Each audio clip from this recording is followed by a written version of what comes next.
ፈጣሪ ዓለምና በውስጧ የያዘቻቸውን ሕይወት ያላቸውንና ሕይወት የሌላቸውን ነገሮች ሲፈጥር ከፈጠራቸው ነገር ውስጥ ሕይወት ያላቸው ነገሮች ለመኖር ከሚያስፈልጋቸው ወሳኝ ነገሮች መካከል ፀሐይ ዋነኛዋ ነገር ነች። ፀሐይ ለእኛ ለሰው ልጆች የሙቀትና የብርሃን ምንጭ ብቻ አይደለችም። ለመኖር የሚያስፈልገንን ምግብ ለማግኘት ወሳኝ ከሆኑት ነገሮች ውስጥ ፀሐይ ዋነኛዋ ነች። የሰው ልጅ እጽዋት በል ይሁን እንስሳት ተመጋቢ የሚመገበውን ነገር ለማግኘት ፀሐይ ታስፈልጋለች። የሚበላው እጽዋት አድጎ ለመብልነት እንዲደርስ እጽዋት ያስፈልጋል። የሚበላቸው እንስሳት የሚያድጉት ደግሞ እጽዋት ሲኖር ነው። ፈጣሪ ፍጥረትን ሲፈጥር አንዱን በአንዱ ላይ ጥገኛ አድርጎ ፈጥሮታል። ሄራ የተሰኘ የዩቲዩብ ቻናል ሲሆን ዓለም ላይ የሚገኙ አስገራሚ አስደናቂ ነገሮችን በሚገርም ትንተና አቀርብላችኋለሁና ላይክ፣ ሼር፣ ሰብስክራይብ ማድረግ እንዳይረሳ። የአንዱ መኖር ለሌላው ፍጥረት መኖር ወሳኝ ነው። ፀሐይ ግን ፈጣሪ ሲፈጥራት እኛ ምንም ሳንጠቅማት የምትጠቅመን ኮከብ ናት። ፀሐይ ምድራችን በምትገኝበት ሚልክዌይ ጋላክሲ ውስጥ በሌሎች ፕላኔቶች ተገባ የምትገኝ ግዙፍ ኮከብ ናት።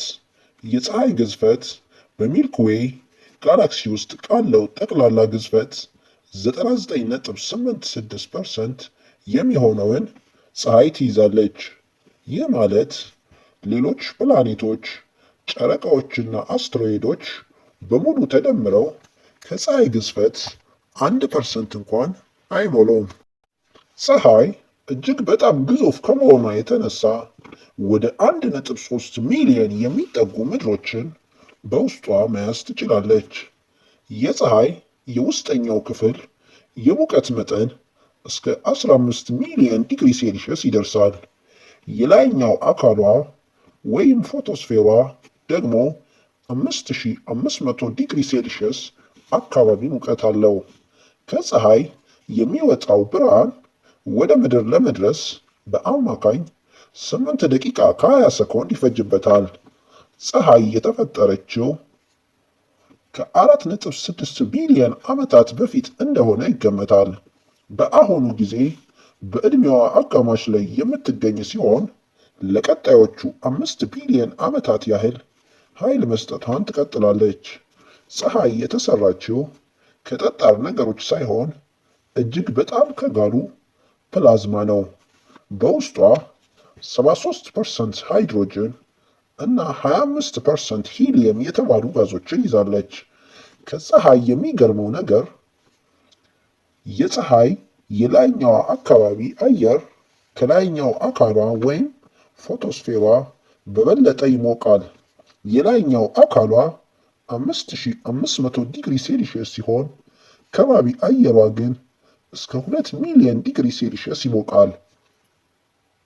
ፀሐይ በጋላክሲያችን መሃል ዙሪያዋን በሰዓት በ720,000 ኪሎ ሜትር ፍጥነት ትጓዛለች። ጋላክሲውን አንድ ጊዜ ለመዞር ግን 230 ሚሊዮን ዓመታት ይፈጅባታል። ፀሐይ ሃይድሮጅኗን ጨርሳ ስታበቃ መጠኗ እጅግ በማደግ ወደ ቀይ ግዙፍ ኮከብ ወይም ሬድ ጃየንት ትቀየራለች። በዚያን ጊዜ ሜርኩሪን፣ ቬኑስን እና ምናልባትም ምድርን ልትውጥ ትችላለች በማለት ተመራማሪዎች ይገልጻሉ። ፀሐይ ከተፈጠረች ወደ 4.6 ቢሊዮን ዓመታት የተቆጠረ ሲሆን ከምድር 93 ሚሊዮን ማይልስ ርቀት ላይ ትገኛለች። ፀሐይ ከወገቧ ላይ በፍጥነት የምትሽከረከር ሲሆን ኃይሏን የምታገኘው በኒውክሊየር ፊዥን ሪያክሽን አማካኝነት ነው። ይህ የኒውክሊየር ፊዥን ሪያክሽን ፀሐይ በውስጧ የሚገኘውን ሃይድሮጅን ወደ ሂሊየም መቀየር ያስችላታል። የፀሐይ ዲያሜትር 1.4 ሚሊዮን ኪሎ ሜትር ነው። ስለ ፀሐይና በሶላር ሲስተም ላይ ስላላት ተጽዕኖ የሚያጠናው ሳይንስ ሄሊዮፊዚክስ ይባላል። ፀሐይ በአንድ ሰከንድ ውስጥ 4.3 ቢሊዮን ኪሎ ግራም የሚሆን ክብደቷን ወደ ኃይል ትቀይራለች። ፀሐይ ኃይሏን የምታገኘው በውስጧ በሚካሄደው ኒውክሌር ፊውዥን ወይም የኒውክሌር ውህደት በሚባለው ዘዴ ነው። ይህ ዘዴ በፀሐይ የውስጠኛው ክፍል ውስጥ ባለው ከፍተኛ ሙቀትና ግፊት የሃይድሮጅን አተሞች እርስ በርሳቸው እንዲጋጩና እንዲዋሃዱ ያደርጋቸዋል። አራት የሃይድሮጅን አተሞች ሲዋሃዱ አንድ የሂሊየም አተም ይፈጥራሉ።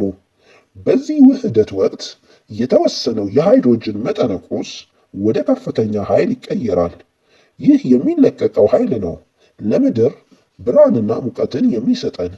በዚህ ሂደት ፀሐይ በየሰኮንዱ በሚሊዮኖች የሚቆጠር ቶን ሃይድሮጅን ወደ ኃይል ትቀይራለች። ፀሐይ ኃይል የምታመነጭበት የኒውክሌር ፊውዥን ሂደት በፀሐይ የውስጠኛው ክፍል ውስጥ ሲከናወን የሚከተሉት ዋና ዋና ደረጃዎች ያሉት ሲሆን ቀዳሚው በፀሐይ ውስጠኛው ክፍል እስከ 15 ሚሊዮን ዲግሪ ሴልሺየስ የሚያክል ከፍተኛ ሙቀትና ግፊት የሃይድሮጅኑን አተሞች በከፍተኛ ፍጥነት እንዲጋጩ ያደርጋቸዋል።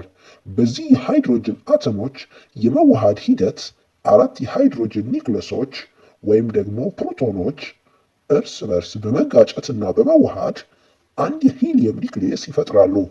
የተፈጠረው የሂሊየም ኒውክሊየስ ክብደት ውህደቱን ከመሰረቱት አራት በሃይድሮጅን አተሞች ድምር ክብደት በትንሹ ያነሰ ነው። ይህ የጠፋው ክብደት ነው እንግዲህ ወደ ኃይል የሚቀየረው። ይህች በጣም ትንሽ ክብደት ወደ ግዙፍ የብርሃንና የሙቀት ኃይል ትቀየራለች። የኃይሉ መለቀቅ በአልበርት አንስታይን በቀረበው ኢነርጂ ኢዝ ኢኳልስ ቱ ማስ ታይምስ ስፒድ ኦፍ ላይት ስኩዌር ቀመር መሰረት ማስላት ይቻላል። ይህ በየሰኮንዱ የሚፈጠረው ኃይል ከቢሊዮን የሚቆጠሩ የኒውክሌር ቦምቦች ፍንዳታ ጋር እኩል ሲሆን ኃይሉ በጨረር መልክ ተጉዞ ወደ እኛ ይደርሳል።